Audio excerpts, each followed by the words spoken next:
The Reverend Al Sharpton is what I call a race man. Now, being a reverend, you might expect him to be kind of a God man, but God doesn't pay his mortgage. Race does. I guess he could make money being a God man if he was some sort of a prosperity gospel, Creflo Dollar, God will make you rich type, but he doesn't do that. He makes money off of racism, and the more racism there is, the more he senses opportunity. Here's a very telling video of the Reverend Al making his way to Minnesota to cause, well, agitation.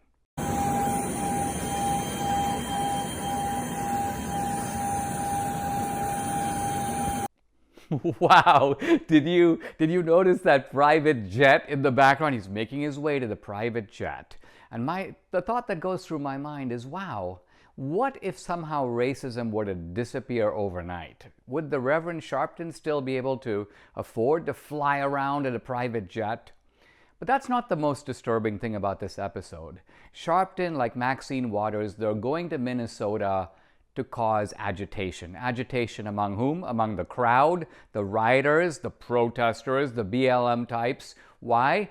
To sort of terrorize the judge, terrorize the jury. They've already been trying to terrorize witnesses. There was one witness, for example, testifying that it was the drugs and not the knee to his neck that killed George Floyd. That guy, they dropped off a pig's head at his former residence, trying to basically, I guess what the protesters are about is we don't need a trial. We certainly don't need a fair trial, and we have no qualms whatsoever about trying to tell people you should not testify in this trial. So that's what Sharpton is all about. He's about attacking due process of law, presumption of innocence, innocent until proven guilty. Let the jury that's in there make that decision.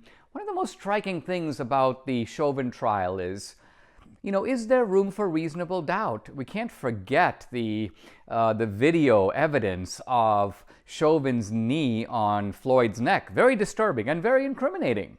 But on the other hand, you have the Hennepin medical examiner's report.